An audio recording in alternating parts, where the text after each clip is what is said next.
Good afternoon. My name is Bronwyn Slack. I'm the program coordinator of library media for Pinellas County Schools, and I want to welcome our teams and our sponsors and our family members to Battle of the Books High School Edition. So the high schools that are competing today are Dunedin High School, Osceola Fundamental High School, and St. Petersburg Collegiate St. Petersburg College Collegiate STEM High School.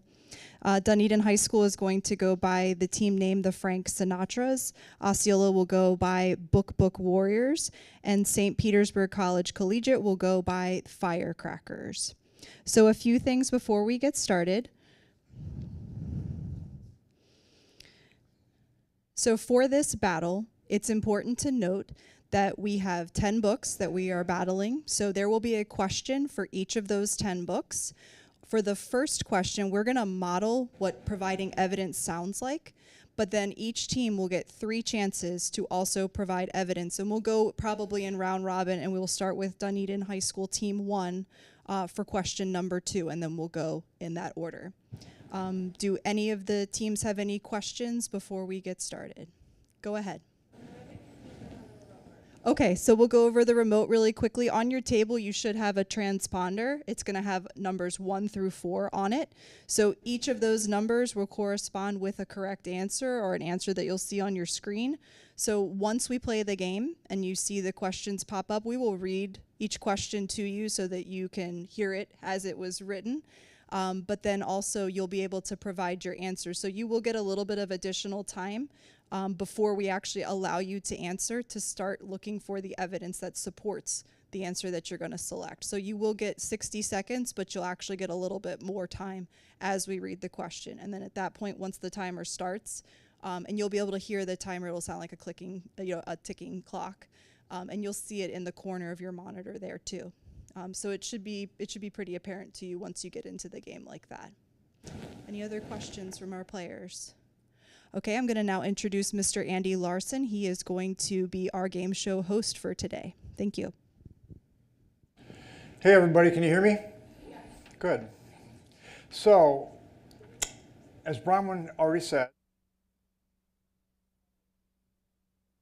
it was too loud. But anyway, I'm just kind of listening myself. But you'll have a bit more than 60 seconds with every question, and this is my game, so it's kind of my baby.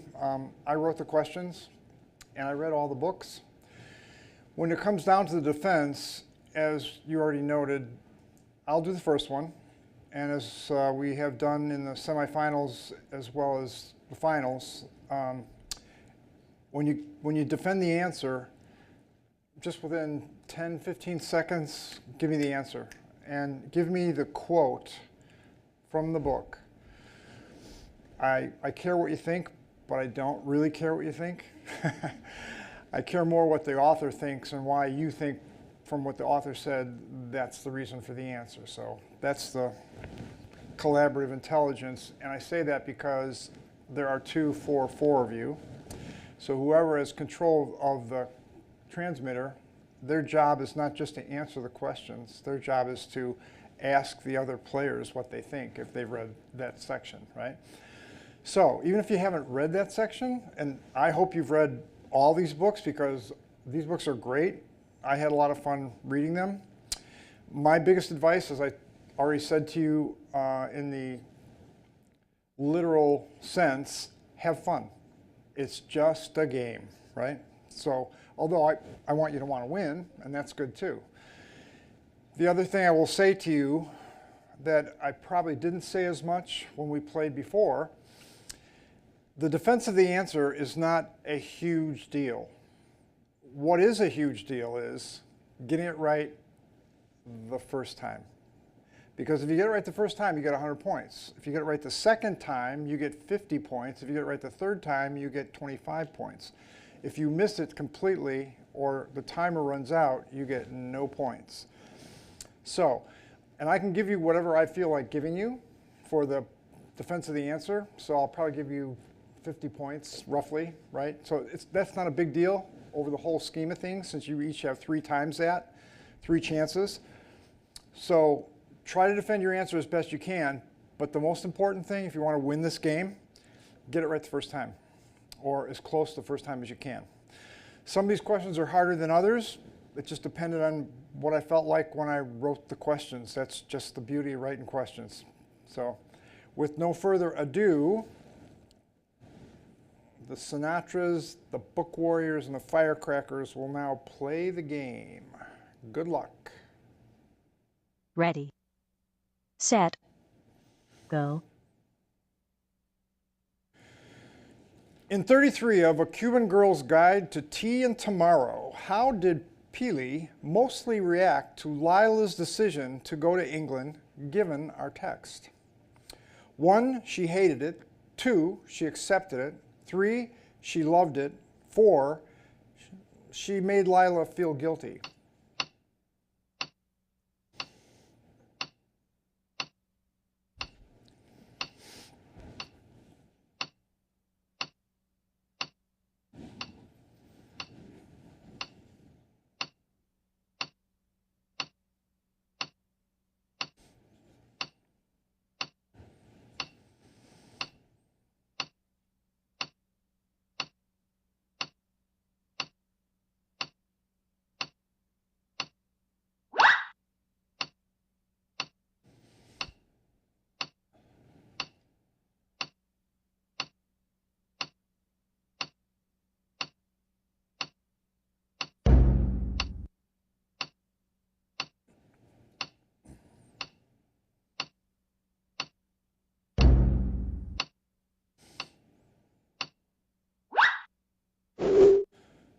The correct answer is she accepted it. And how do we know that? The proof, and there's probably lots of proof here, but the proof in this case that I picked is on the top of page 303, and if you go there, you'll look and see in the second paragraph it says, "Go, Lila, this place will always be here." So she accepted it. So from this point on, starting in team 1, I assume, Team 1, this question will be yours to defend. So you'll do just what I did. Say top of page, bottom page, middle of page, whatever, and then read the author's words. Next question, and the game is really early here, so we have lots of time. This is always the favorite screen, though.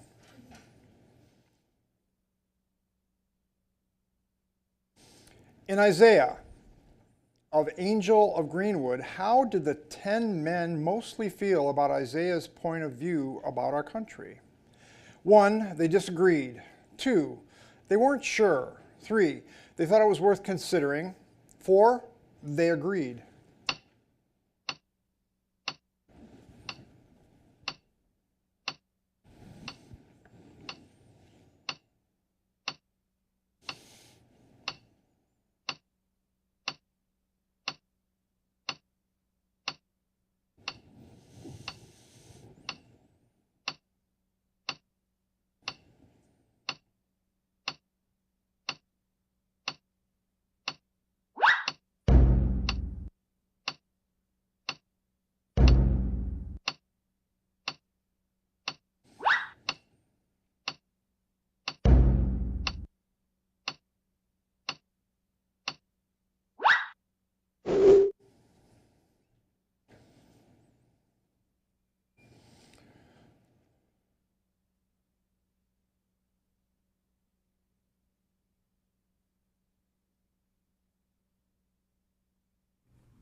The mic's right there for you to talk into. Sorry, I didn't realize. No, that's okay.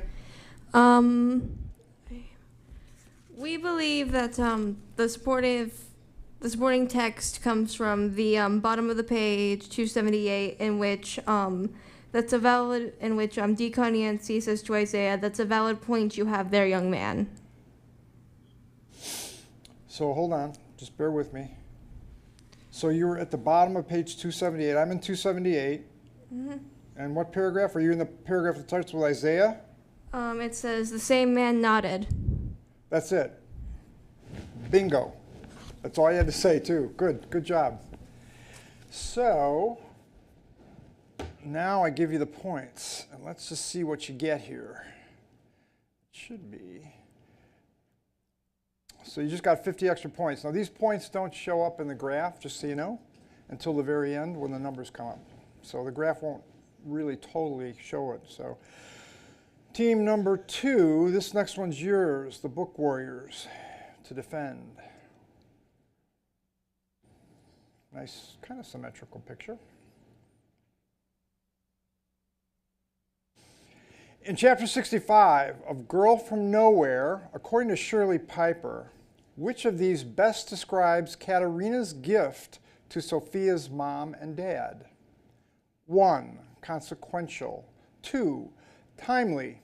3, necessary. 4, fortuitous.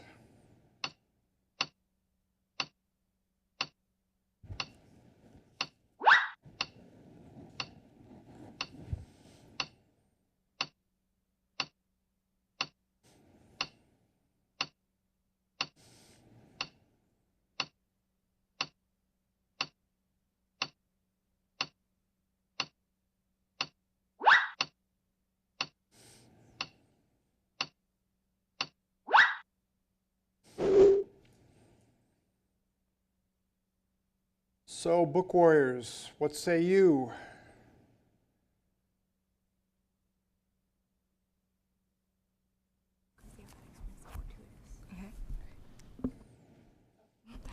Okay, so it is in the middle of page 388. Hold on, Oh, just sorry. gonna get there. Okay, under she pauses. She pauses, swallows. I was 44 when you were born, Sophia. You came into our lives in the most unexpected, extraordinary, and tragic of circumstances. I've never questioned a choice we made that night. Yeah, that's one of many proofs that you could pick. That was a good job, so that was proof. So that got it. The one I picked was at the very end of this chapter. And it says, and I know it's not fair that they died the way they did, but Sophia, through you, they live, right? So again, either way, you've got it though. So good job. Next question. And I didn't say this, but I said have fun, right? What I didn't tell you is my idea of fun is writing good questions that stump you guys. That's how I get my fun. So I'm obviously not doing a good enough job, though. I have to write harder questions. I always say that, though. A lot of game left. Firecrackers in the lead. Which of these could you most conclude from chapter 49 of Hardwired according to what we read? 1. Sugarman destroyed the body of Quinn. 2. The world knows that Shay is artificial intelligence. 3. Sugarman considered Quinn a family member. 4. Olga dies of cancer. And this is yours, Firecrackers, to defend.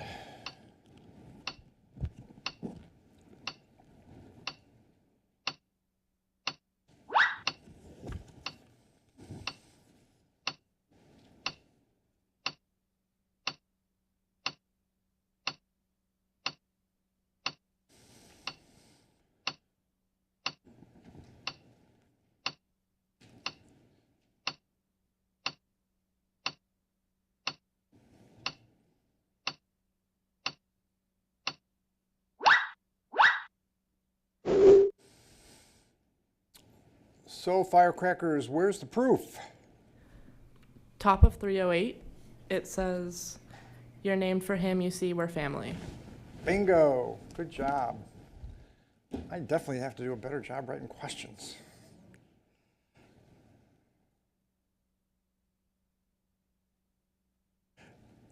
And I have to say this now because that book's done, but these books to me, when I listened to probably most of them and read them as well, in either case, I could see a movie being made out of this one. This was one of my favorite books, but they're all like that to me.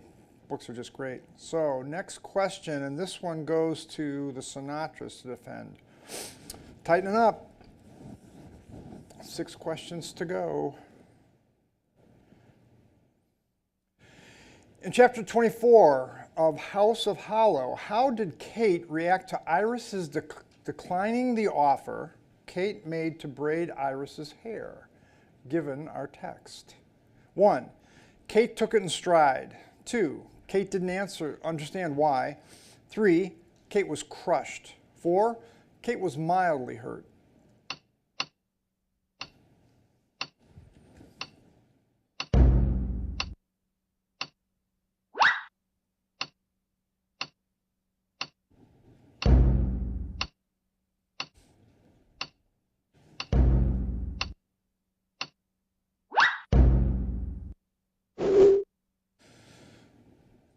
Kate took it in stride. So Sinatra's, where's the proof? Still looking for it. Yeah, well, go ahead, take your time. Thank you. Just a couple seconds more.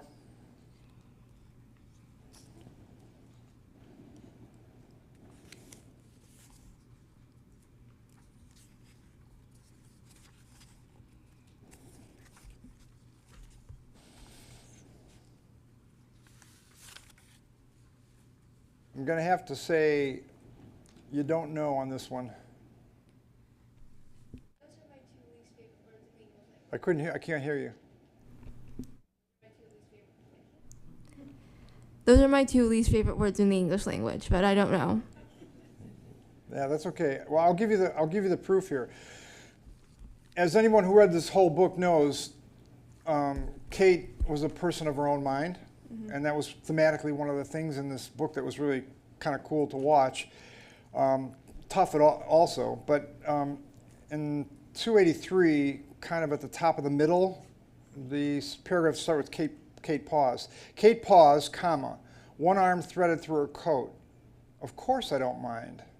So she said, yeah, I don't really mind, it's no big deal. So it wasn't a big deal to her, and that was the proof. So no points on that one for proof. But we still should have an interesting score here. Book Warriors jumped into the lead, halfway done. It's still anybody's game. This one's yours, Book Warriors. In chapter 84 of In the Wild Light, what was Cash contemplating as this chapter closed based on what we read? 1, Cash will always love Delaney. 2, all of these are correct. 3, Cash wondered where he'd be without Delaney. 4, Cash was building a palace for a memory.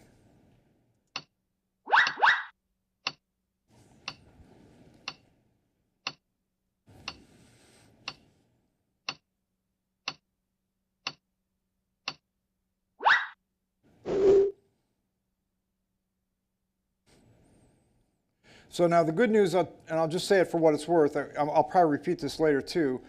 When you have all of these are correct, the good news is just pick one and give me the defense for one of them, and then you've got it.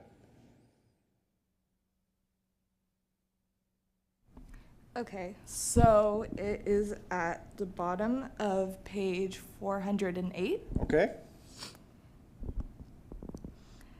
You can feel when your mind's building a palace for a memory, a place it lives, glowing and dancing in marble halls, a place you can visit when you need to feel less of the world's gravity. I filled my mind building such a palace for Delaney and me.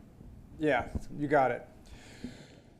And again, I jokingly say you can have read the whole thing because in the end, the good news about a question like this is it tells you right at the very beginning of the question, go to this page, go to the end of the book. You don't have to read the whole darn thing. So, but again, it also says here, just a little bit above where you read, it says, I wonder where I'd be at this moment, the smaller life I would have led if we'd never spoken. So that was one. And then the other one at the very bottom, it says, I'll always love her.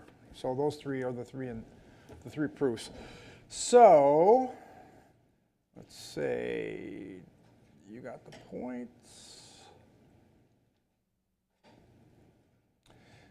Next question, and this one, Firecrackers, is yours to defend. 4 questions left in this game. Good game so far. Anybody's game. In 9, pull yourself up with help of the dark matter of Mona Starr. What happens initially to Mona that puts her in jeopardy of her matter ruining her day? 1. Mona sees a deer has died. 2, Mona's heart cracks. 3, her dark matter takes over her body. 4, her matter seeps into her broken heart.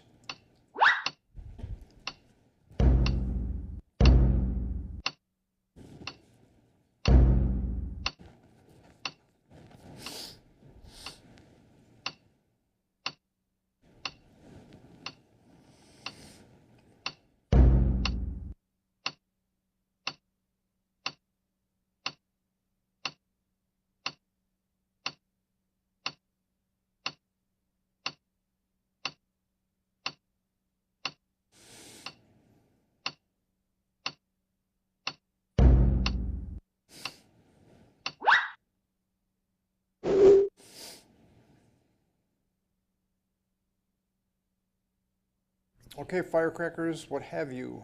Top of 168, it says "aw," and there's a picture of a dead deer. Yeah, you got it. Bingo. And a little bit later it says, involuntarily my body reacts, my heart cracks, my guard goes down, and the matter seeps in. But those are all sequentially after she sees the deer die, which throws her for a loop. So, firecrackers get 50 points. And where are we now? A neck-and-neck battle between the book warriors and the firecrackers. Still anybody's game, though. In the epilogue of the inheritance games, what tone did the author mostly set at the very end of this book? 1, a skeptical tone. 2, a sad tone. 3, a confirmational tone. 4, a shocking tone.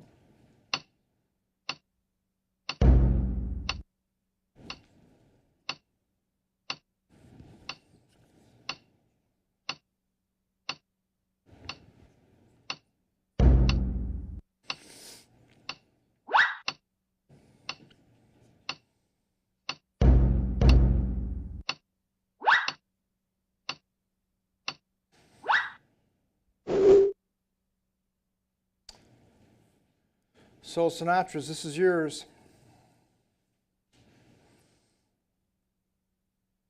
Where's the confirmation? It says confirmational tone, so I'm just looking for the proof here. Right. We're going with Alexandra Well Done, Tobias Hawthorne. So you're at the top, bottom, where are you there? What page on? I apologize. That's okay. My opponent, my God help me. We've decided, find Tobias Hawthorne the second, 372. Yeah, it's find Tobias Hawthorne. It's just find him. And the confirmation is just, there's another book coming. That's what tells you there's another book coming, but there is another book.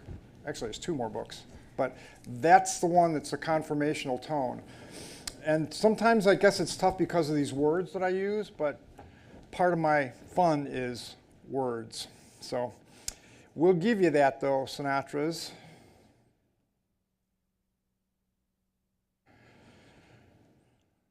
And now what's the score?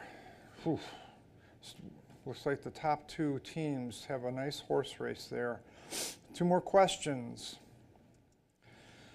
And this one is yours, book warriors, to prove. In chapter 30 of This Poison Heart, what gave Briseis the greatest sense of hope?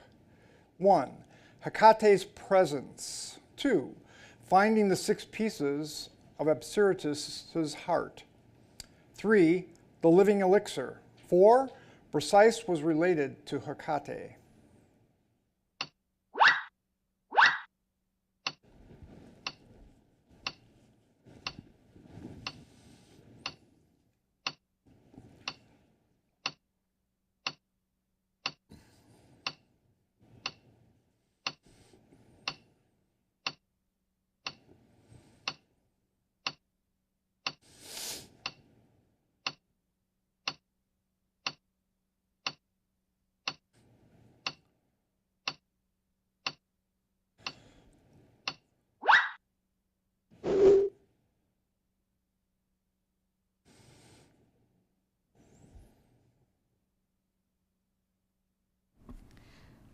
So this is towards the middle of page 366. Okay? It's the 6 pieces. If I bring them together, I can save her? Question mark. Yeah. And again, that's spot on. And what I have underlined is reunite the 6 pieces and resurrect her. So those are the things that gave her hope. It's like, okay, I can do this. So Book Warriors. And this should really, well, we don't know these numbers yet, but it's still neck and neck. So last question is going to decide the winner, it looks like, unless we have a tie. So this one's yours, Firecrackers. In 40 of XOXO, according to what we read, which of these best describes Jenny after she begins to talk with Jaewoo? 1, ecstatic. 2, confused. 3, apologetic. 4, sad.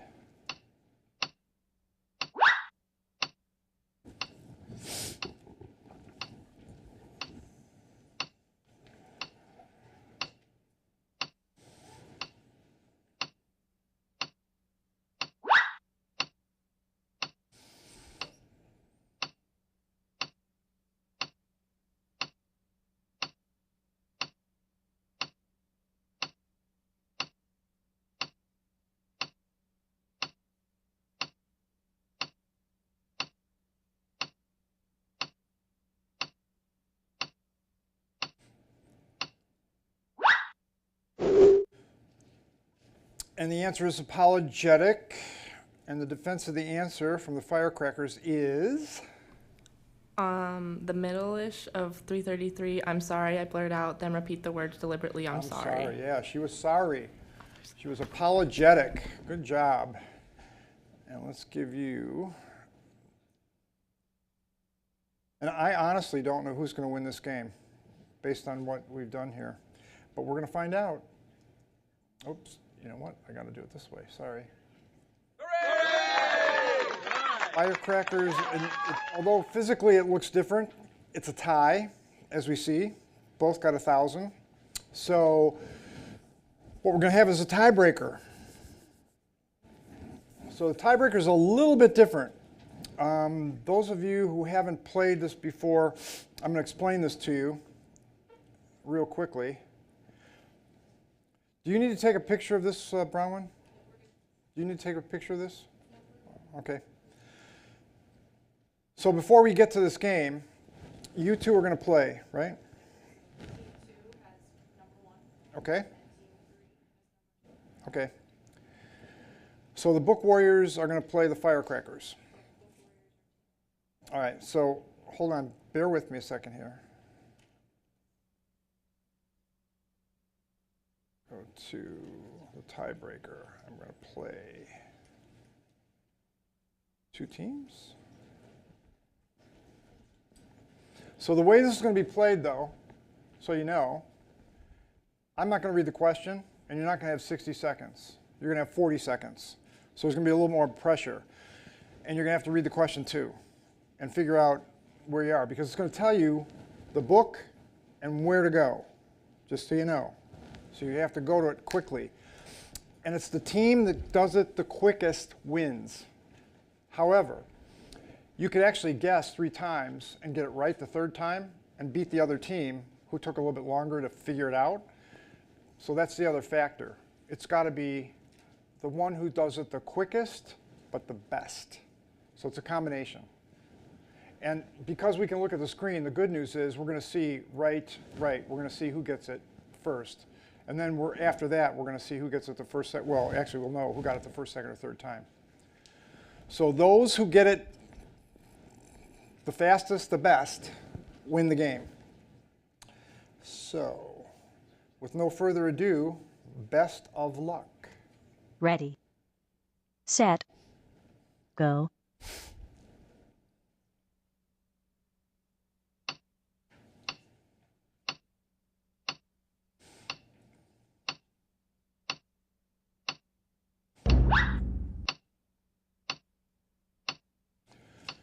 So we already know the winner of this game. was the Book Warriors won the game.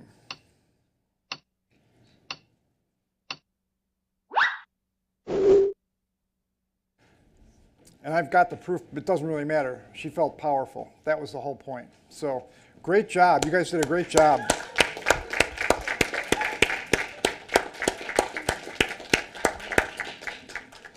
I want to just quickly say thank you to all of our teams and congratulations to the Book Warriors. For our team players, if you exit this room once you're ready to go, there's a table right outside. There are some prizes for you there. Please make sure you pick up some prizes for today, and we will get a plaque to your school soon. So again, congratulations to Osceola Fundamental High School with the Book Warriors.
questions you'll be asked today. So for this group, each team will defend one time, but we will model for you how to do that type of evidence giving. So just know that each team will go once, but we're going to model for you at the start of the game, so that way you know what it's supposed to sound like, and when we ask it, it's your turn. But when it is your turn, we're going to start with team 1, then we'll move to team 2, team 3, team 4, etc. So team 8, you guys will go last to give your evidence today, okay? So we do go in numerical order for that, but that is a way for your team to score some additional points. So if for whatever reason you don't get full points on another question earlier, it's a way to win back some of those points, okay? So it's important that you are ready when it's your team's turn to defend your answer, and we'll make sure that we tell you, and you'll know when it's going to be your team's turn, okay? So you don't have to remember that. Without further ado, I'm going to give it over to Mr. Andy Larson, who is our host for today's game. Thank you, Bronwyn. Hi, everybody. So a couple things, and I've said this before to all of you when we played the virtual game. The most important thing to do is have fun, right? Yeah. It's just a game. But, and I say this at various times during playing the game, your idea of having fun and my idea of having fun, because I'm trying to have fun too. I mean, that's why I did this game. So I wrote all the questions for all the games, and I read or listened to, or both, all the books. So I'm a good person to be the MC for this. So while you're having fun, though, there's a couple things you just need to know. You who have played Cranium Core before, you know that the most important thing about playing this game is that you get it right the first time. Because if you get it right the first time, and this is for all the parents to know, you get all the points. However, because I'm a magnanimous guest host, you get 3 chances. But the second time, if you get it right, you get half the points. And the third time, you get a 4th. So it's 150, 25. If you don't get it right at all, the clock runs out, because there is a clock a little bit, that's a factor here, you don't get any points. You also will get an extra 50 points if you get the defense of the answer right, which is up to me and you to get right. You'll tell me when it's your turn what the defense of the answer is. And I'm going to model that for you for the first 5 books, and then the next 8 books will be your turn to do. When you see me do it, you're going to see me say just the author's words. And here's the important point there. It's not really critical, because if you're only talking 50 points in a total game, and you get 100 points for the right answer, what's really important here? Defense of the answer? It's right theoretically, critical thinking and all that other stuff, but for the game's sake, get it right the first time. The people who do the best at this game always get it right the first time if they are the successful team. And the other part of it is you'll have more than 60 seconds, although each time you play this game, you'll see 60 seconds, but that clock won't start until I read the question and then all the answers. So you're going to have more like 75 seconds. So you'll have the chapter and where to go basically in the book to look for the answer. So hopefully you read all the books, because these books are really good books. I like books, and I think you should like books too. And fun for me, it's not the game, it's just reading the book. It's better than a movie to me. So hopefully it's that way for you too. So if there's no further questions, let's start the game. Good luck. Ready, set, go. In chapter 33 of Amari and the Knight Brothers, which of these was the most appealing prospect to Jaden at the end of our story? 1, the tutoring program. 2, Amari showing up at Jaden's door. 3, the Jolly Roger 2.0. 4, the nomination.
The tutoring program, and how do we know that? Well, here's what it said to Jaden on page 408, right in the middle. It says, "For real," he asked.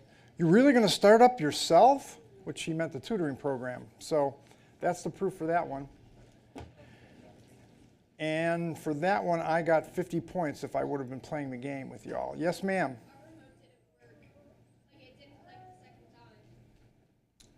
Say that again?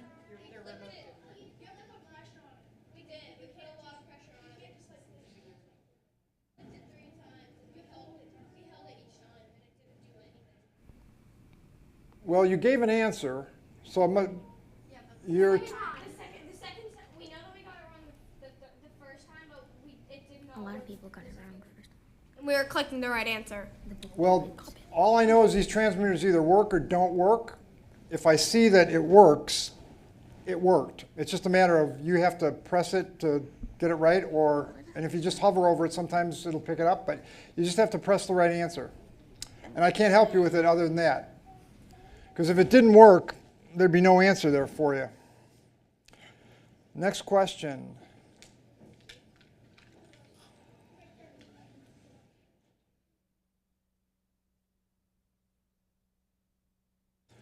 Who actually saved the day in chapter 34 of Ben Yokoyama and the Cookie of Doom based on what we read at the end of this chapter?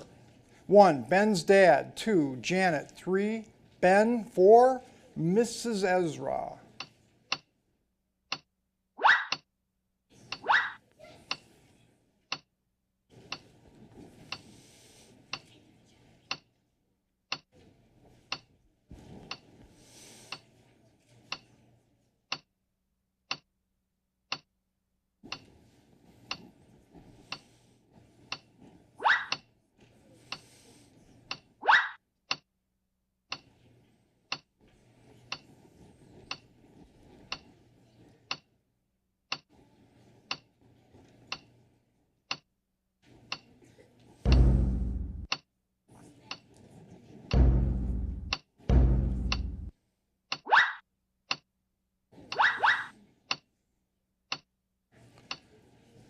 Ten seconds. Good job, you all got that right. Mrs. Ezra is the right answer, and here's how we know it. And any of you remember this book? It's She Owned the Apple Tree. Why don't you two come over tomorrow and help me pick a few? She said. There's the proof. And 11 questions to go. Lots of game left. In chapter 23 of J.D. and the Great Barber Battle, how did Grandpa mostly feel about J.D. going to work at Henry and Son? 1, Grandpa thought it was harmless. 2, Grandpa was for it. 3, Grandpa was against it. 4, Grandpa had his reservations.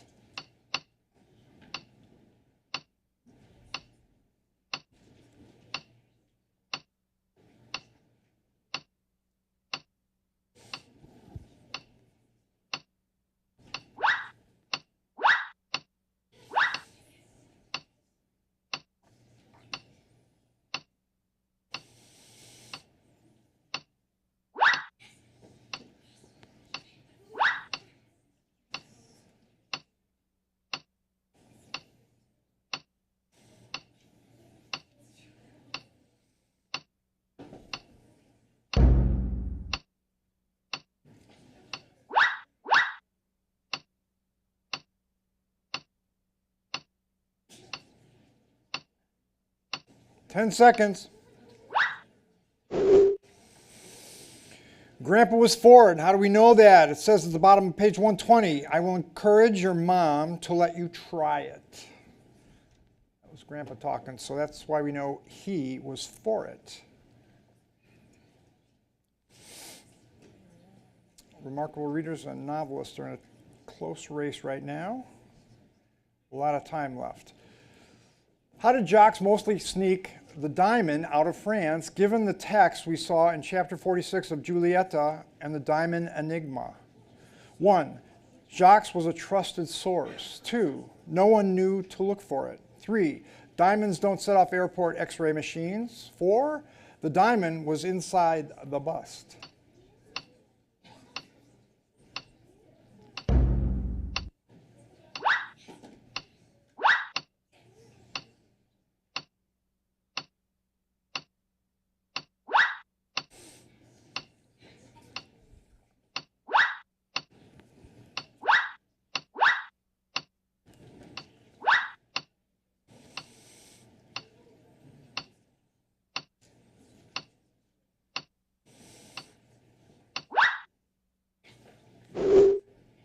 Yeah, whenever I see you guys get them all right like this, I think I should write harder questions. Yeah. No, I know. Just kidding, kind of.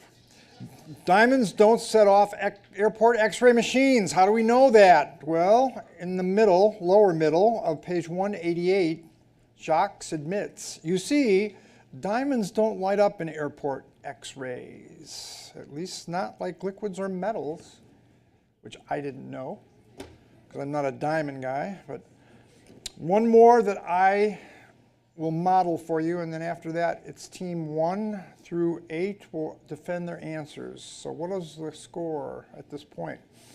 The novelists are in a lead, but it looks like we've got a close race going. In chapter 15 of Katie the Cat Sitter, Katie is over pining about Bethany. Which of these proves this statement the most, based on the text we read? 1. Katie drops the idea of camp. 2. Katie is really into her new goggles. 3. Katie delays reading Bethany's postcard. 4. Katie is into skateboarding now.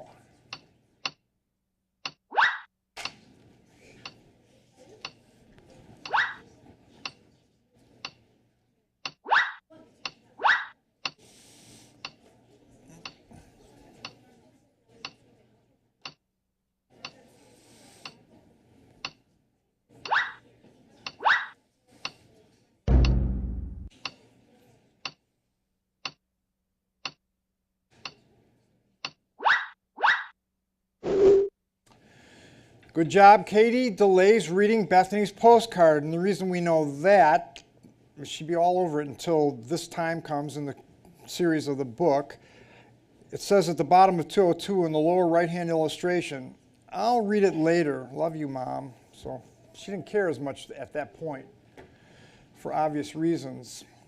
So from this point on, it's your chance to defend the answer. Team 1, you get the first one. And we got a horse race going, which is great for our sponsors and our TV audience. In chapter 35, Leonard, My Life as a Cat, how did Leonard's perception of his photo in the newspaper most compare with Q's perception of Leonard's photo? 1, they were similar. 2, they were opposite. 3, they were identical. 4, they were different. And this one's the Midtown Mustangs to defend.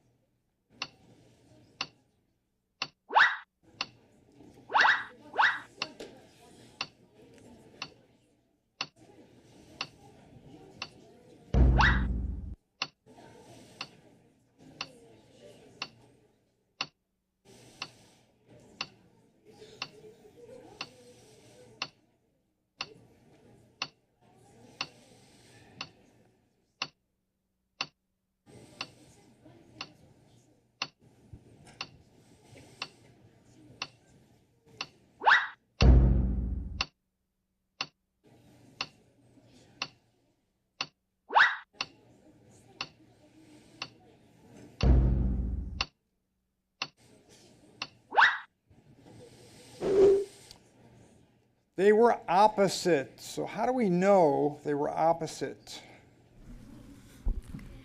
We know they were opposite because it says in the middle of page 238, the cat in the picture, he's wild, possessed.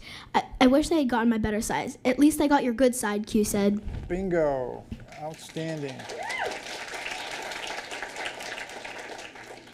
And when I write these questions, and I say this oftentimes, I'll underline the example for where the question was right and the proof was. Sometimes there's more than one place, and that's why we do it this way. But that's exactly what I had underlined too. So great job. And here's where we have the fun part. And incidentally, these numbers don't get reflected until the very end. They get added on. So the illustrations that you're going to see where the game screen is a little bit different. So I'm going to give you 50 points. And on to the next question. Superstar readers, this one's yours.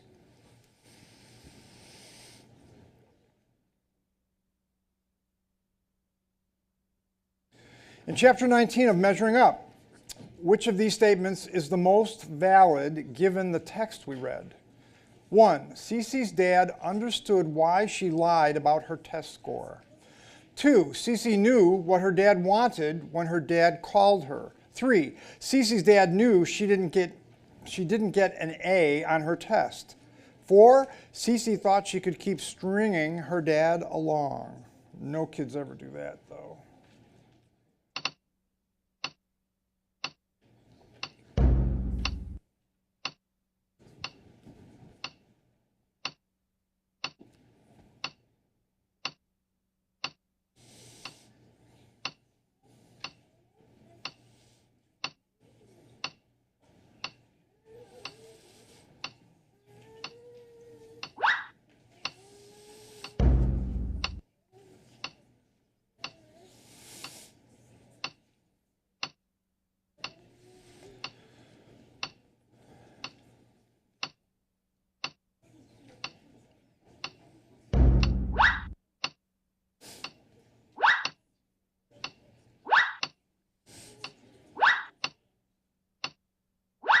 Ten seconds.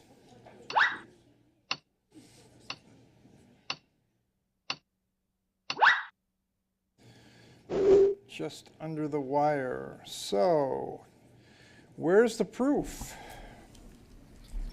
At the top of page 164, it says, and then I'm back to facing the consequences. Cece, come here. Yes, Dad, my fate looms. Yeah, my fate looms. There's the proof. Good job. Because she knew.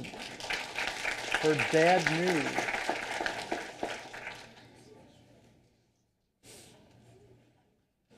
Next question. This one is Overbooked Eagle's turn. Got a horse race. A lot of game left. Melvin had great news in Chapter 19 of Mystery on Magnolia Circle. Based on our text, what was this news? 1. The Seiferts were temporarily going to foster Melvin. 2. All of these are correct. 3. Melvin got one of Lottie's puppies. 4. Melvin's mom was released from rehab.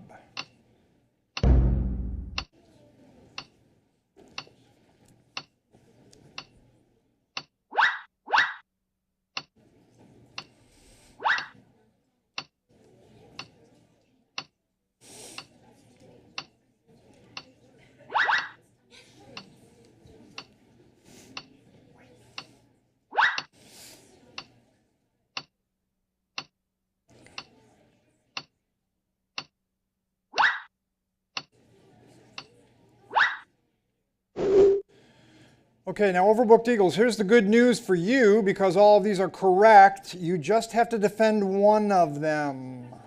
So pick the best one you know and give us and the audience the chance to hear you defend the answer. So what we found is that on the bottom of page 189, we saw that it said Melvin was going home with a puppy, which proves that... You're done. Oh, okay. Okay, good job. And I've said this before, and it's not that I don't care what you think, but I don't. What I care about is if you get the question right and you can defend the answer, so that was good. Next question is for NSE novelist to defend. And again, we got a nice horse race here.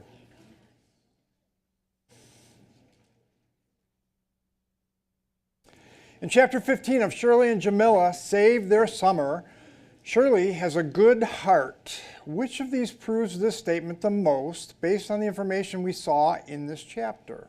1. Shirley helped others. 2. Shirley took a lot of grief for being weird.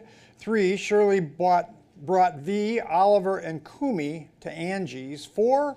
Shirley liked Jamila.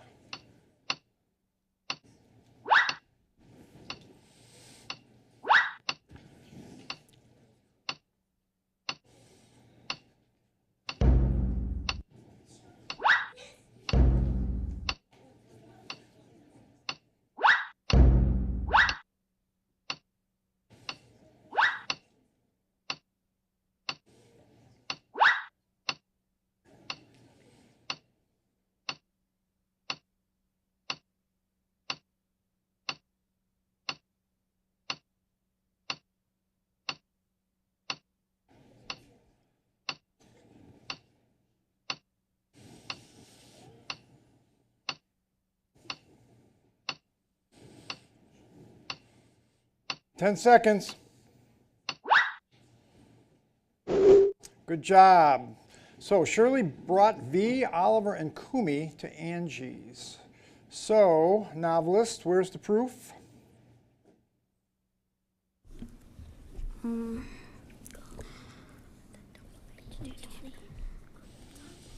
the top of page 220, it says, well, I knew Angie did it, and I had a good idea why, but Kumi and V and Oliver didn't. I thought it was better that they hear Angie explain herself in person. All right, and I'm going to give you that. That's not the primary example, but that does prove that she was going to bring him there because she's got to do it in person. But on the next page, it says, and I thought Angie would like to make some friends. So, I mean, she did it for a purpose. Well, she actually did it for two purposes, but it was because she was selfless. So, good job.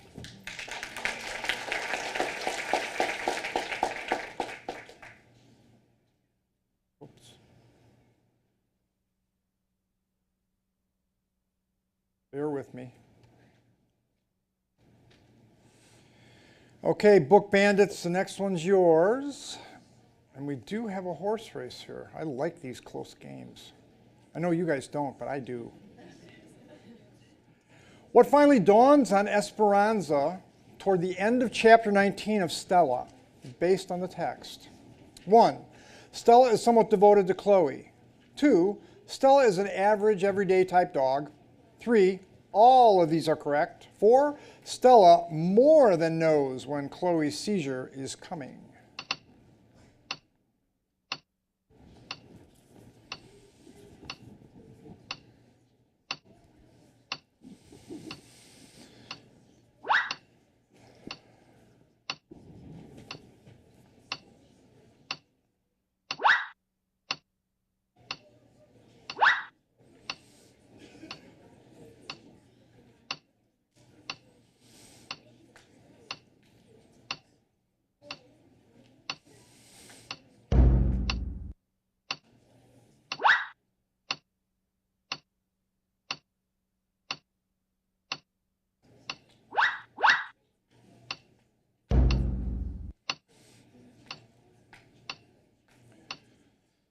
Ten seconds.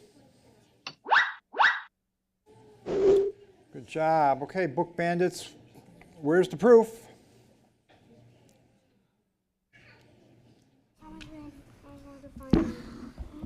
Okay. On the bottom of page 46, it says, but there is still hope. Her chemical smell is... Wait. Page 46? 146. All right, I just want to make sure I heard. Sorry. No, you're fine. That's good. Oh, shut up. I feel much better now. But, okay, we're at the bottom of 146. Yeah.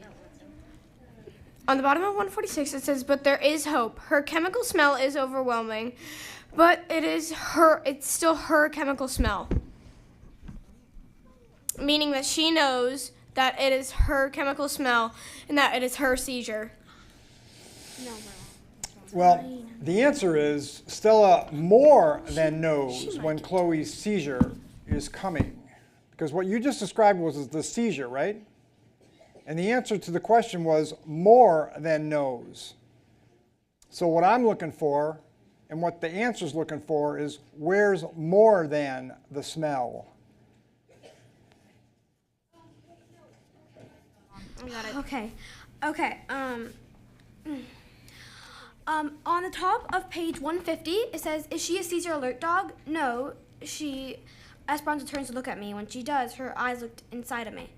And the woman says, the way she's sitting there, something about her jaw reminds me of the Labrador Retriever. I saw doing that once, which means, and straightening moves, she follows to her assistant fellow officers. That woman knows that she's doing what they do, what the other dogs do when a person's about to have a seizure. Here's what I'm going to do. You guys didn't get this right, and that's okay, because despite the fact that you didn't get it right, you kind of did get it right because you're so close. Because the very next part of this, on the same page you're on, it says, it's like we're talking without words, like she really, truly understands what I'm thinking and what I would say to her if I had words. That's the more than. And you said it, you explained it, and that's okay, but you didn't get it. But I'm going to give it to you anyway because I remember that you didn't press the right button way back, and you didn't get the points for that one. So I'm going to give you this one just because I'm a nice guy.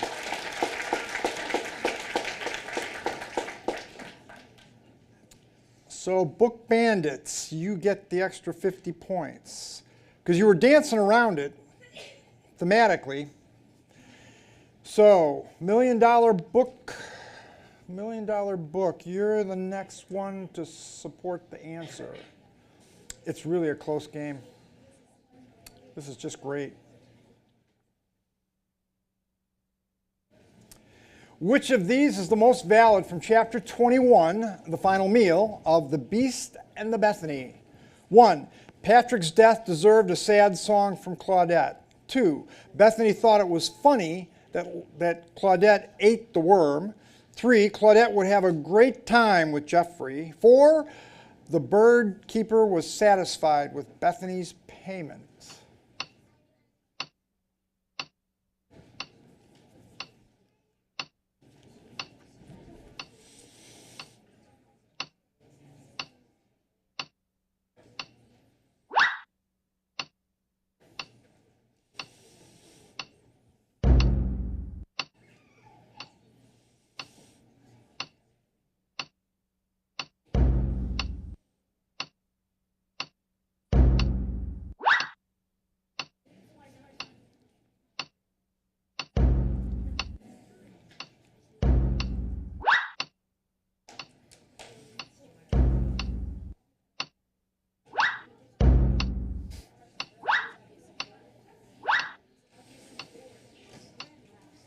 10 seconds. You got it just under the wire, $1 Million Book Club. So tell me, where's the proof that Bethany thought it was funny that Claudette ate the worm? So the proof we found was at the bottom of page 224. It says, "That's the strangest worm I ever eaten," she said. "Why did it taste like boiled cabbage?" "It wasn't a worm," said Bethany, starting to laugh. That's it. Bingo. Good job. She laughed because she thought it was funny. But in that story, it wasn't funny at all. Remarkable readers, this one's yours. And the baked potatoes have jumped into a lead with 2 questions to go. In chapter 28 of The Lion of Mars, how was it that Belle and Amelie found out about Lisa's death? Lissa's death, actually, sorry. 1, they assumed as much. 2, they accidentally overheard it. 3, they hid so they wouldn't be seen. 4, Commander Laurent told them.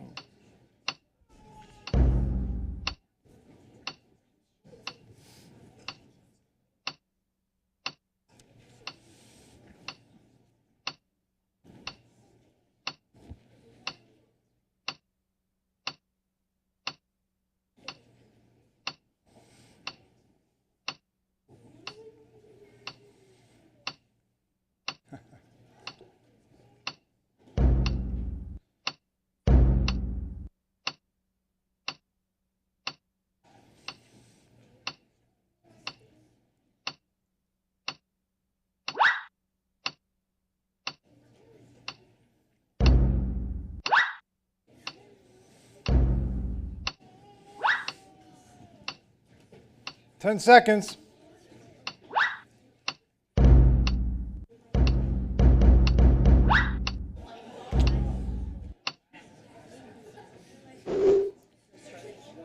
Yeah, this was a tough question, and it's obvious it was a tough question. So they hid so they wouldn't be seen.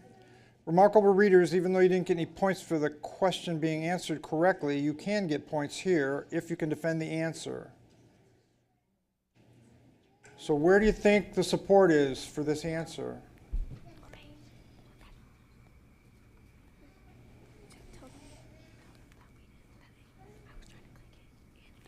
We were trying to click it, and it clicked it 3 times. It clicked for us 3 times, so it wouldn't even let us answer for the thing. No, I'm telling you, it either works or it doesn't work.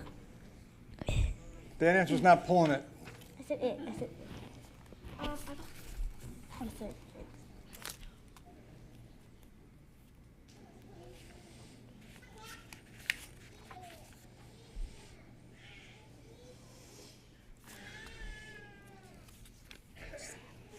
I have a lot of patience, but it's wearing thin. So either give it to me or give up.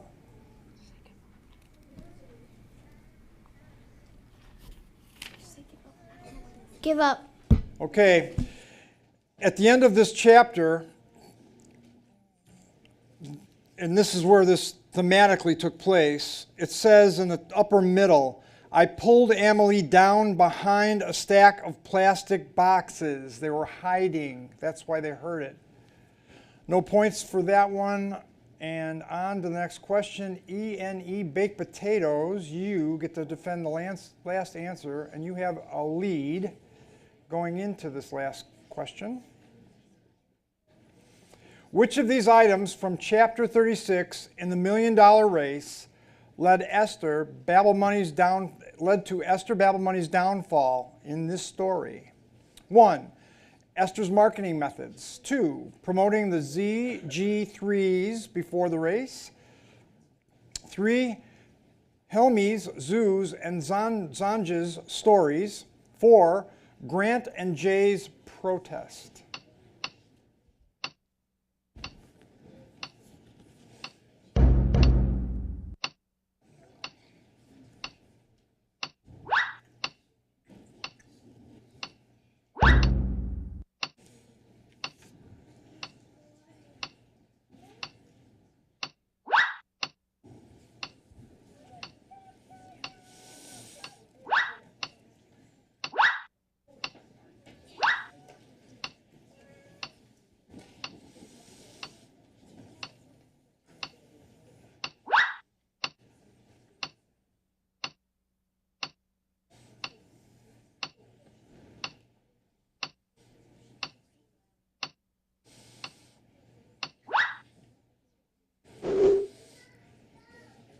Okay, baked potatoes. Where's the proof?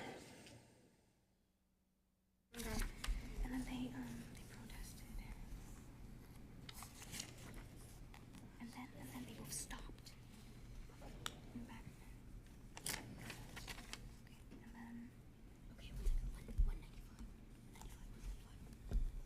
Okay, in the middle of page 195, it says, and there they were, the kids we'd talked to last night from all around the world, Hilmi and Zhu and Sanj telling their stories, showing photos of the factories, all of this happening in perfect order, just like we'd planned. Yeah, and I'm going to give you that. And then they started booing, throwing stuff. That's okay. I'm going to give you that. At the very beginning of this chapter, though, here's also what it says. And this is them telling it. A stitching machine exploded. And of course, they got this all on tape. Sanj says, my grandpa was burned. The factory is still open. My mom's arm was crushed, says Zhu. The company covered it up, Hilmi says. And that's what they said for what you just said, too, that was on videotape. But you got it right. So good job there. And I think you won the game. Let's see if I'm accurate. I think I am. Yeah, with 1,200 points, it was a close game, but the baked potatoes won. Good job.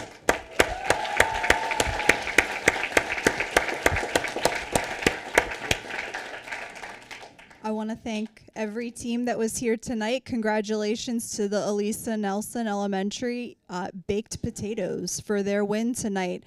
For all of our players, right outside the door, there was a table when you came in. We've got some prizes for you there. Please make sure to pick up some prizes before you go, and we will get a plaque to the winning team. So again, thank you to our teams for playing. We hope you had fun, and thank you to parents and sponsors as well.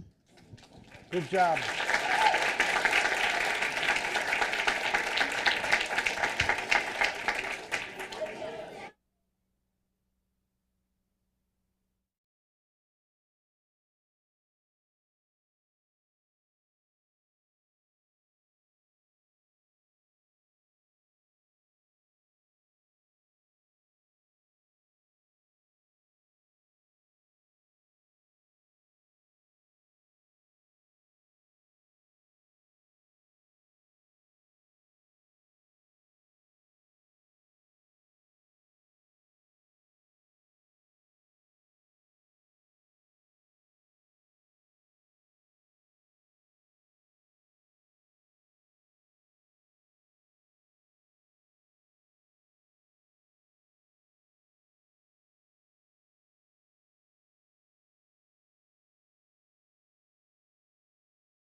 Welcome to Battle of the Books Middle School Edition. My name is Bronwyn Slack. I'm the program coordinator of library media for Pinellas County Schools.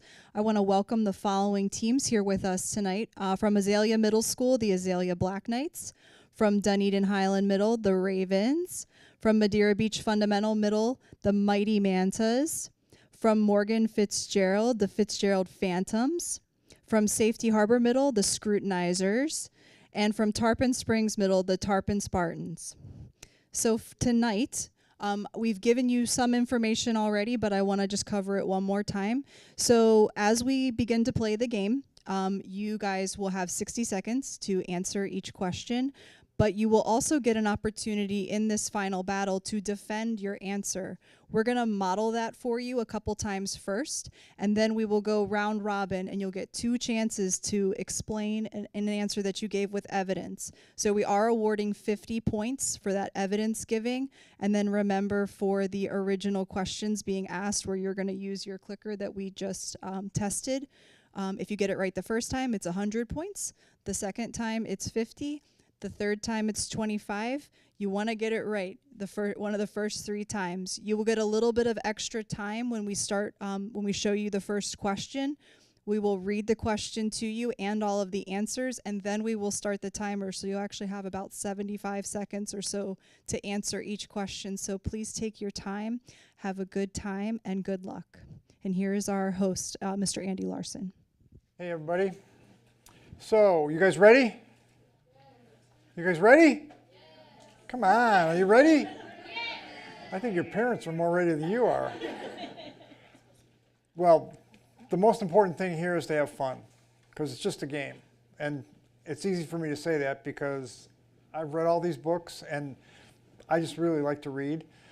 That's why I'm such a nerd about these games. So I wrote the questions, so I'm a good person to be the MC. When it comes down to the rubber meeting the road, Bronwyn said it right. Get it right the first time. And if you've played Cranium Core and you parents have watched it, if you get it right the first time, that's the most important thing. You will have 2 opportunities to defend the answer after I, for the first 3 books, model. Come on in.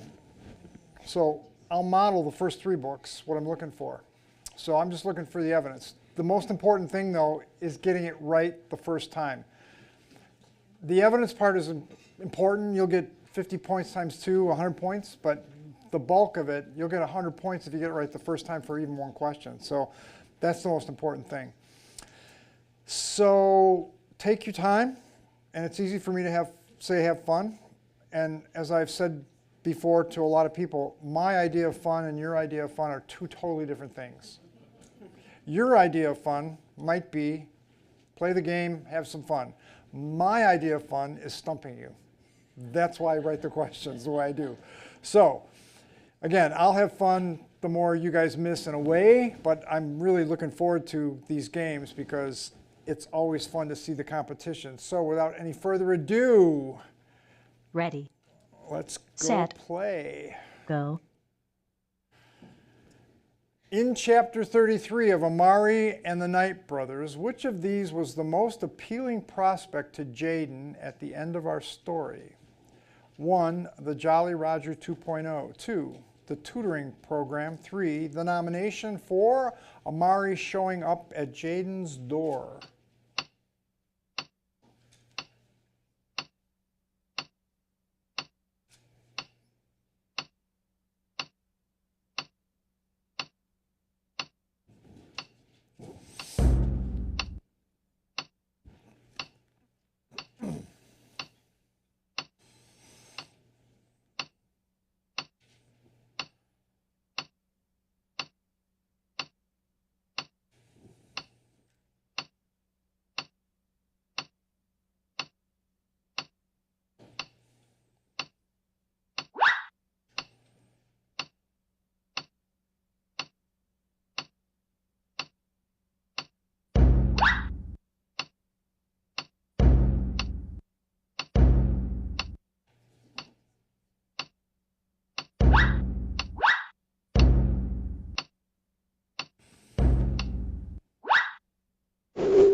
The tutoring program is the correct answer, and we know that's the correct answer because on page 408, right smack dab in the middle, it says, and Amari is talking to Jaden at this point, "For real," he asked, "you really going to start up yourself?" And he's talking about the tutoring program. That's why that one's the right answer. Three-way tie for first. Lots of game left, 14 more questions. In chapter 27, Endings and Beginnings of Archimancy, how did Cordelia mostly feel right before Mr. Derlis started asking her questions? 1, angry. 2, curious. 3, frightened. 4, threatened.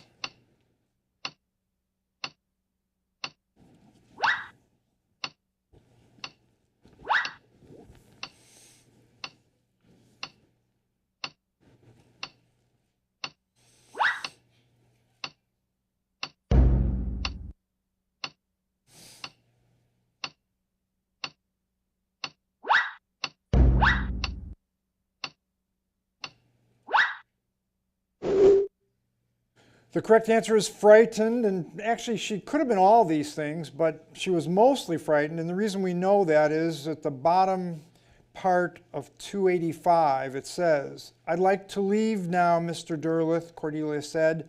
"You're scaring me." She was frightened. And she was curious, she was angry, and she did feel threatened, but she was mostly frightened.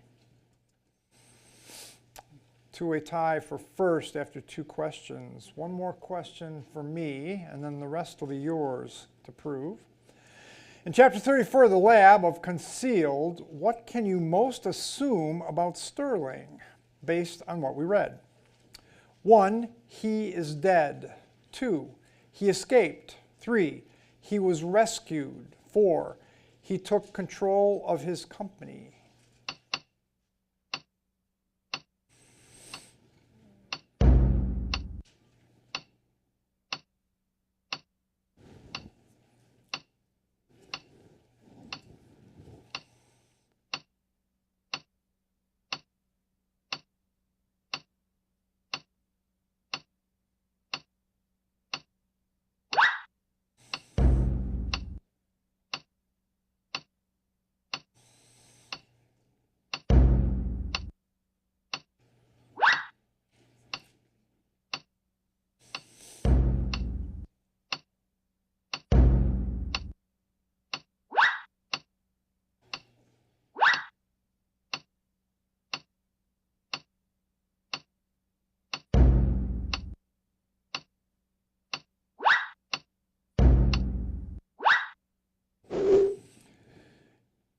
He is dead.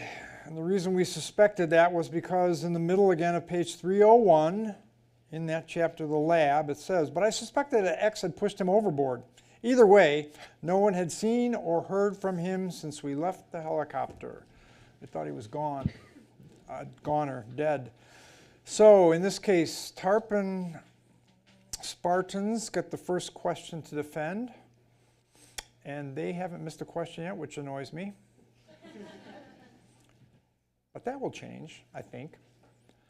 In chapter 23, Ashore of Curse of the Night Witch, what tone did the author mostly establish at the very end of this book based on the words we saw? 1, a melancholy tone. 2, a mysterious tone. 3, a distraught tone. 4, an ominous tone. And there's some good dictionary words here.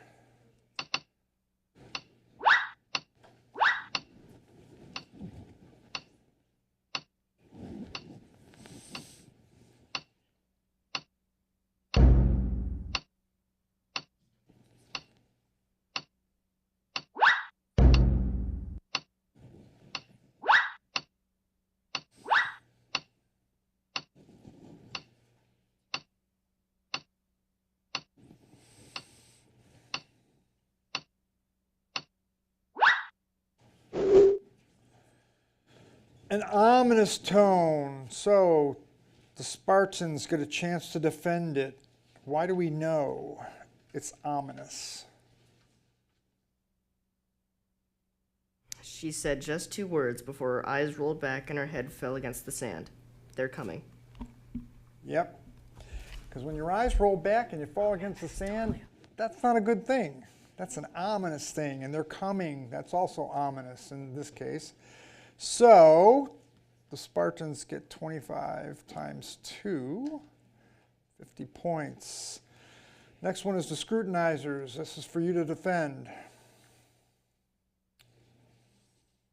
The Black Knights have jumped into the lead. In chapter 117 of Double the Danger and Zero Zucchini, what did Alex still believe he was lacking? 1, coordination. 2, imagination. 3, common sense. 4, courage.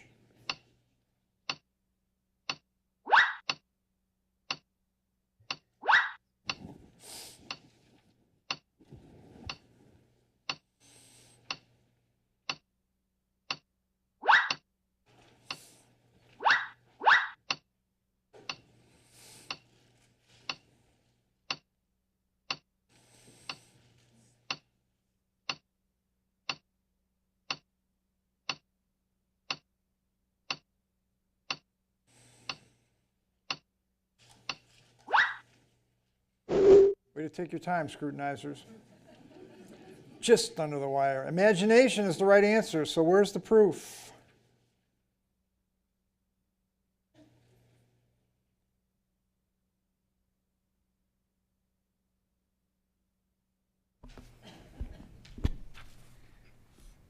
On page 291, it says, I still haven't gotten around to confessing to Wait. Top, bottom, middle, what are you talking about here? Oh, like near the top. Okay.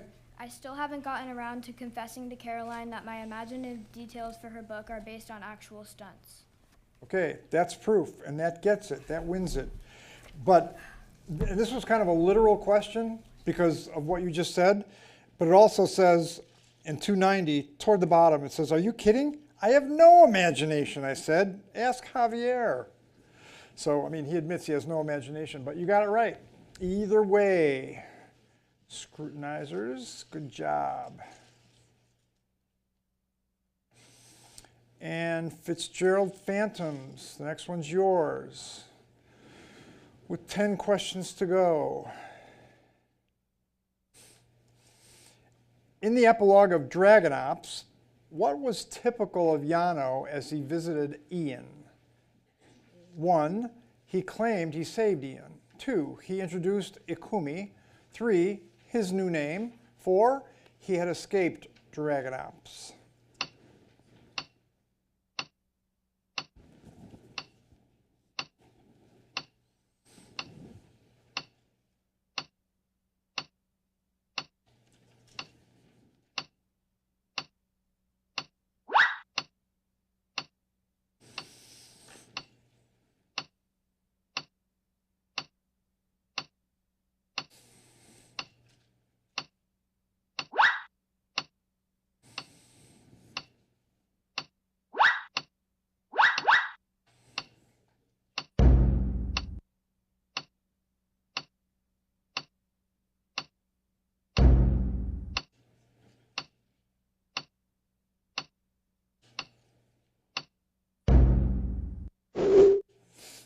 He claimed he saved Ian.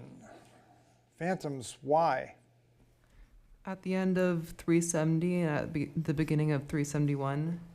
But that's only because I'm so excellent. In fact, I'm pretty sure you'd be dead if it weren't for me. Bingo. Bingo, bango. Got it. I thought you'd be dead.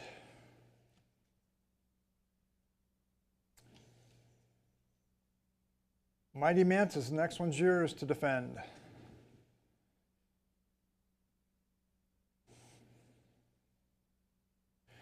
In chapter 44 of Lola Benko Treasure Hunter, why did Lola mostly decide to depart with the stone? 1, she didn't care about the stone really. 2, adults sometimes do unusual things. 3, Star and Fish wanted the stone. 4, Hannah and Jin talked her out of it.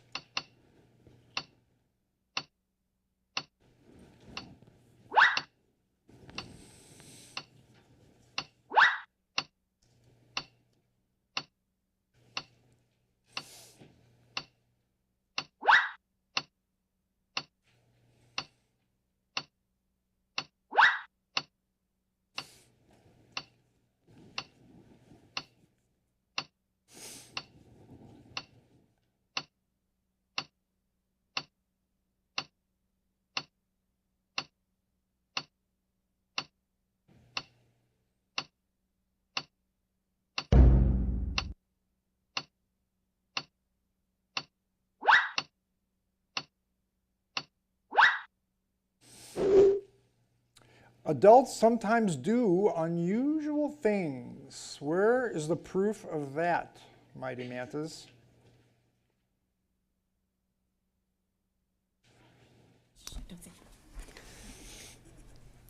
We just guessed.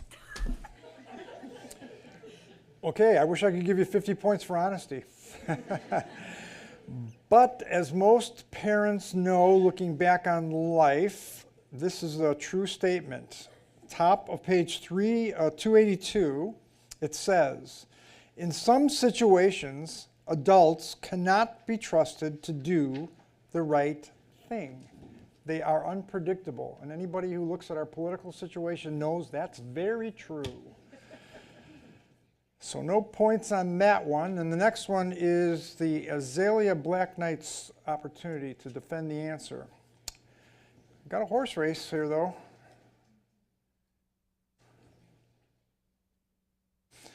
In chapter 46 of Pixie Pushes On, which of these is the most valid statement? 1.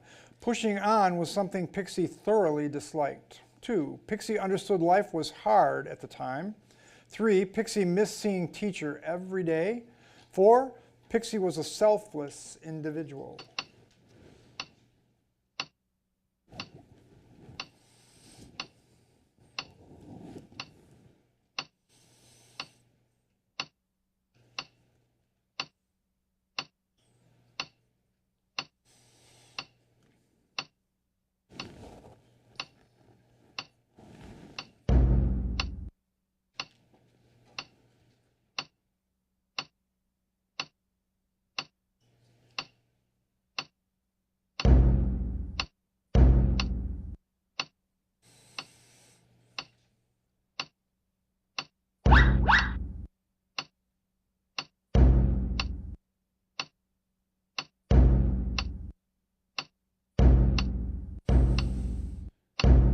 Seconds.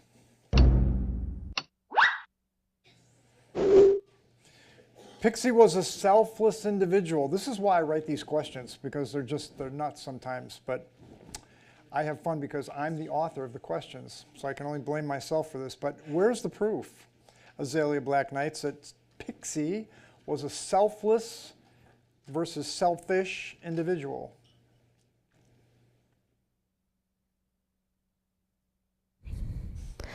Since I knew Angel... Hold on, wait. Page 225, last paragraph. Since I knew Angel Food Cake was Charlotte's favorite dessert, and maybe one of mine too, I didn't even mind visiting the hens for a second time that day. Hold on just a second. What page are you on? 225. And where on 225? Bottom. Bottom. Since I knew Angel Food Cake was Charlotte's favorite dessert, and maybe one of mine too, that's what you just said? I didn't even mind visiting the hens for a second time that day. Yes, that is. And that shows that she's selfless. Well, I'm going to give it to you because it does show that she's selfless in a way, but there's multiple proof in a lot of these questions, but the ones that I picked, you got that right, because that did show that. But the one that really proved it, beyond a shadow of a doubt, was 224, lower middle. I know that money was my money, Granddaddy, but I also know the piggy bank money is for our farm. So she gave up the money for the sake of the family. And that also shows she's selfless. So I'll give it to you because you got it. They both showed it. And let's go to the next question. And this one is the Ravens. Still got a horse race. 7 questions to go. In chapter 98 of Quintessence, what tone did the author set at the very end of this book, given on the text we saw? 1, an encouraging tone. 2, an inviting tone. 3, all of these are correct. 4, a positive tone.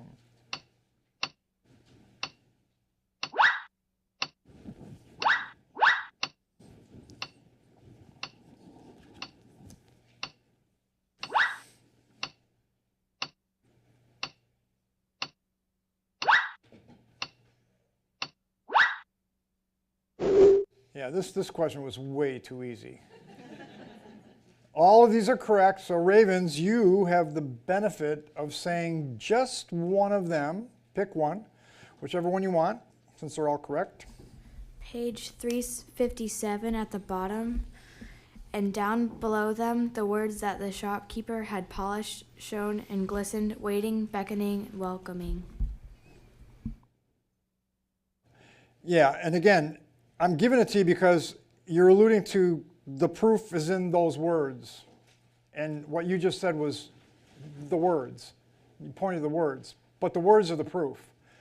And I'm going to give it to you because you pointed to the words. But the words are, come right up, dear souls, see the lights above, grow the light inside. So again, it was positive, inviting, and encouraging, all of those. So I'll give it to you based on you pointed to those words. Tarpon Spartans, this one's yours. Again.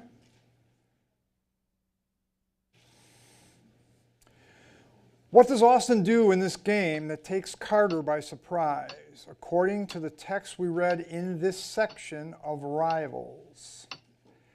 1, Austin says the ball went out of bounds. Oh, excuse me. I'll wait a couple seconds before I start the game. But Austin says the ball went out of bounds off Austin. Austin congratulates Carter. 3, Austin fakes a shot and passes to a teammate. 4, Austin calls his own foul. So I'll give you a couple seconds here and then you can go for it.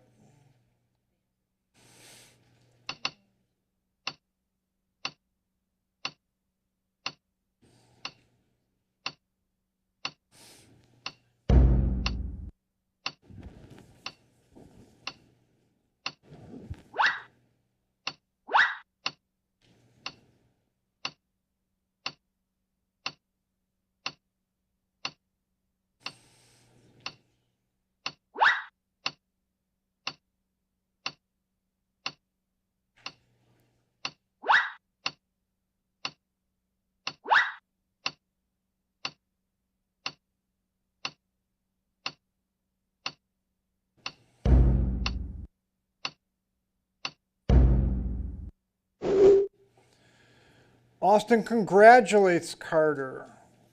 Spartans, where's the proof? What was it? On page 293, close to the bottom, it says, I'm mad at myself, but I know it was a great play, so I do something that surprises Carter, something I definitely would never do in a league game. I hold my hand up in front of Carter. It takes him a second to realize what I'm doing, and then he gets it. We high five. Bingo. And you could have read the whole thing, but you got it because what I said was I hold up my hand in front of Carter and it takes him a second to realize what I'm doing, and then he gets it. We high five. Again, they were going at it, really going at it in a game, and for him to congratulate him by just saying, you know, hey, that was a big deal. So, Spartan.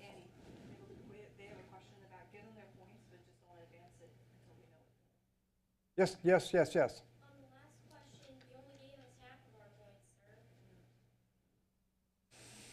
On the last question, I only gave you half of your points? You were adding the points because we answered it, and you only gave us half.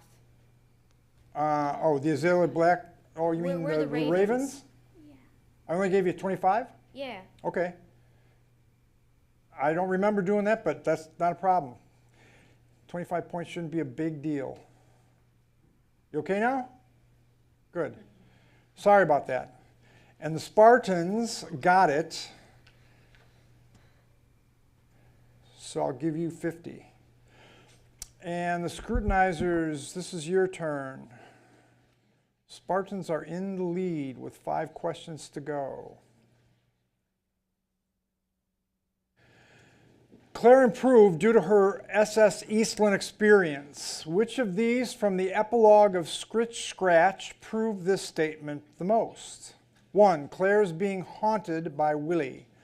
2, Claire's work at the Chicago History Museum. 3, Claire's Dexter Graves experience. 4, Claire's improved relationship with Sam, Castley, and Emily.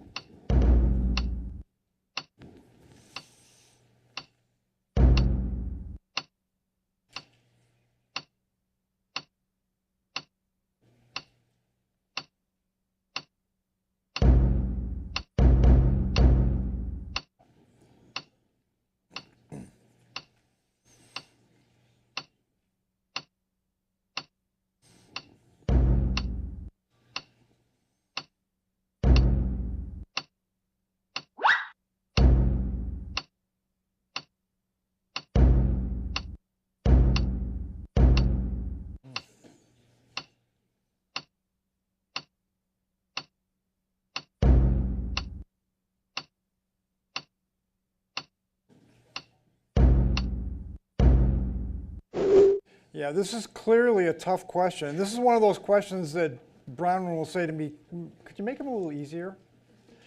But Claire being haunted by Willie was what proved this the most. And scrutinizers, I think it's your turn to prove why.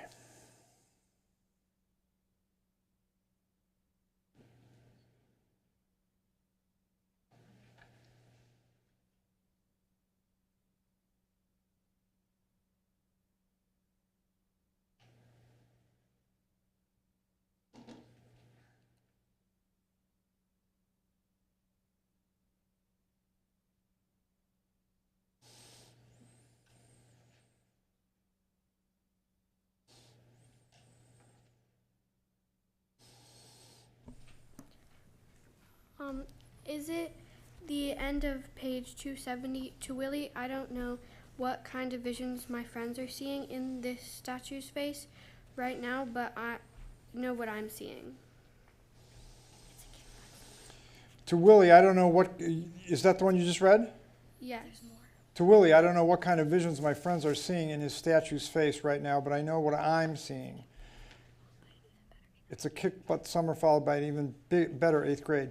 Well, that's what they think about Willie, so I'm not going to give you that, because the question really is, what does Willie think about her? Because she's being haunted by him, and thematically in this book, the whole darn book is, what the heck is Willie doing? He loves her, and he attaches himself to her, and we know that because it says at the bottom of 268. The new Claire doesn't love them, but she isn't going to let them control her life either. Here's the proof. Not since Willie came along. And when Willie came along and started haunting her, that's when we knew that guy was in love with her to help him get to the right place in his haunting. So, no points on that one. And again, I guess I'll just write easier questions. Maybe. And this is for Fitzgerald Phantoms. And still got a horse race with 4 questions to go.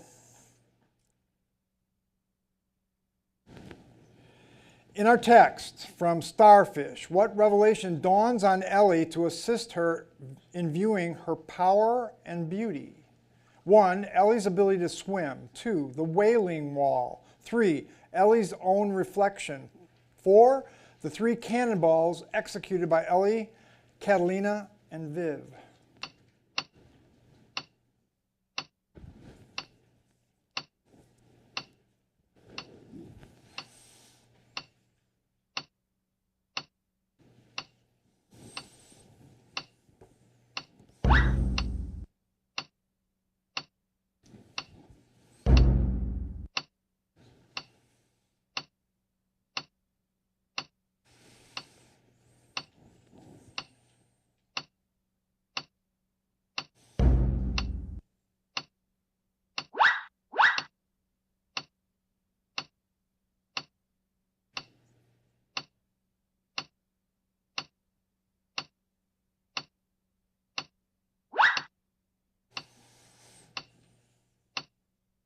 Ten seconds.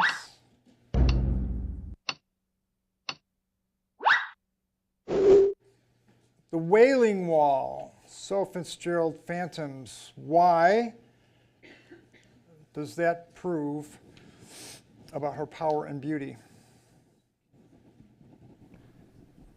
On page 242, she's referring to the Wailing Wall statue on the bottom, and she says they're big, they're amazing creatures, and they're beautiful. Bingo. Good job. That's exactly what I had as well. And thematically, it's right on the money. So, Fitzgerald Phantoms. Mighty Mantas, this next one's yours. Still got a horse race. Could be any one of 4 or 5 teams. In chapter 39 of The Elephant in the Room, what emotion mostly hits Seela as she watches Veda and Mahdi meet? 1, joy. 2, sadness. 3, curiosity. 4, hope.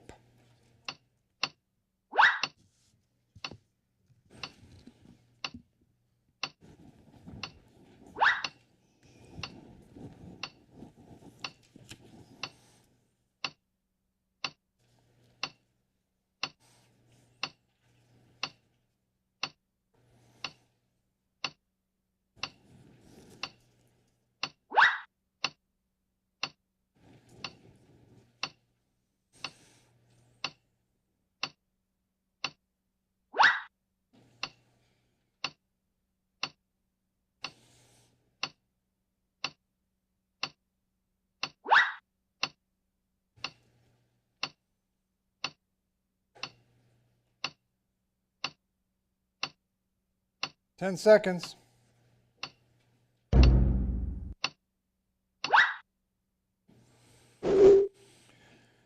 Joy, so mighty mantas. Where's the proof? On page 248 on the top section, I guess. It says, and then she started to cry. Her tears were of joy, of relief, of fear, and they were tears of gratitude. Yeah, her tears were of joy. So you got it. Good job. Good job.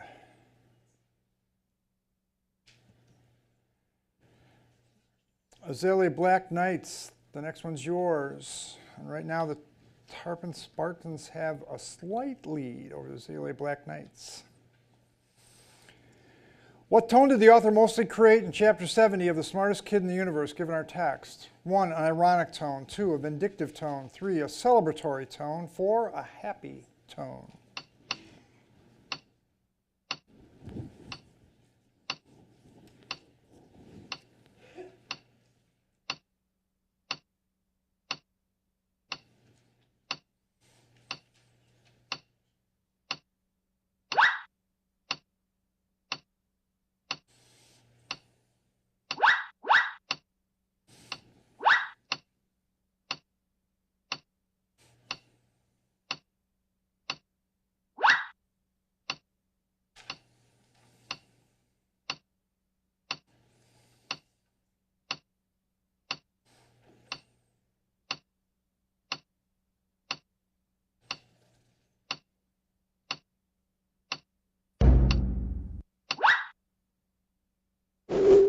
A celebratory tone. So Black Knights, where's the proof?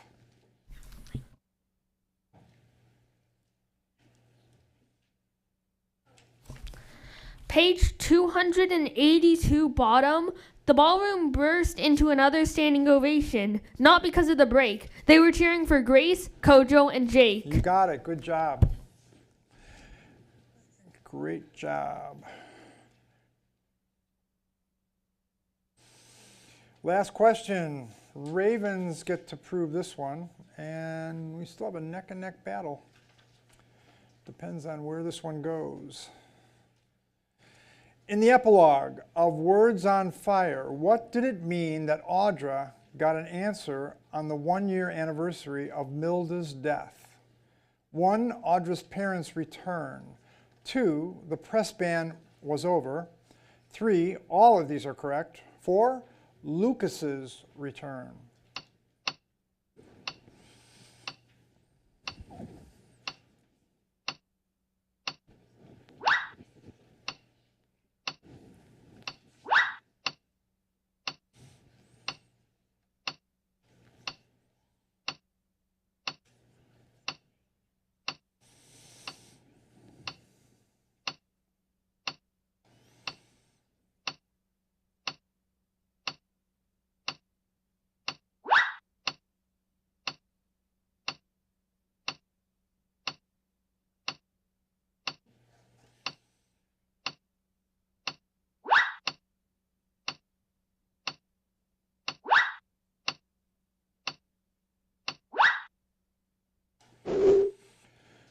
Ravens, where's the proof? Now, on all these are correct. Just pick one of the 3 and decide which one you want to defend, and that's the one you defend. On page 320, at the very top, it says, drawing in a sharp breath, I set my wreath down, then began looking around. Lucas, I knew it must be him. Bingo. Good job. So that's the proof for that one. And I think one more for Ravens? Okay.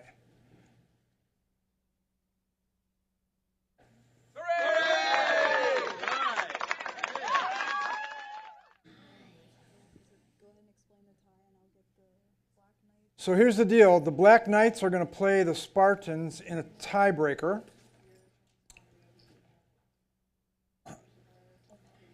And the tiebreaker is a little bit different in that there's one question, and you don't have 60 seconds, you have 40. I don't read the question, you read it. it'll tell you where, what book, and just like all the other questions, it'll give you the place, basically, generally. And you'll have two things you have to consider to get this right and win the game. One, you have to get it right before the other team does. So it's a speed game, partly, but it's also accuracy. So if one team guesses and gets it right on the third try and beats the other team who gets it right on the second try, the team that got it right on the second try wins, because they got it right in 2 tries versus 3, if that makes sense. So we're looking at speed as well as accuracy here. So I'll exit this game, and we'll go to the tiebreaker. The first tiebreaker is right here, and we'll put in the 2 teams. So bear with us.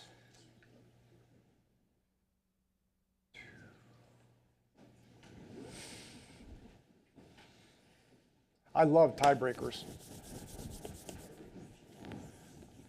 because I don't have to read anything, and I can just watch and see who's going to be first. Because here's the beauty for the audience. The first one, who gets it right, will show up on the screen pretty clearly. So, best of luck. Ready, set, go.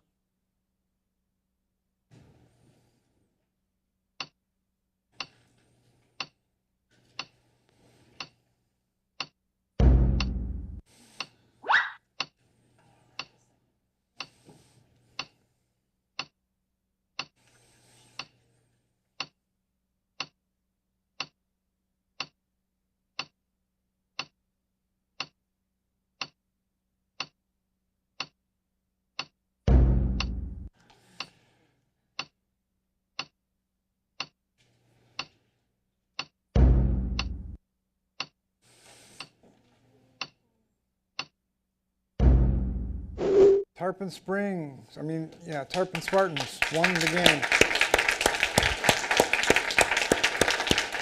Great job. All right, thank you everybody for playing. Congratulations to the Tarpon Springs Middle School Tarpon Spartans. That was a great game, everybody, and I hope you had fun. We do have some prizes for all the players outside. There's a table out right outside of the doors, so please make sure you pick up some of our giveaways that are out there for you, and we'll have a plaque for Tarpon Springs in the future. So again, congratulations, and thank you to sponsors and family members that are here. Great job.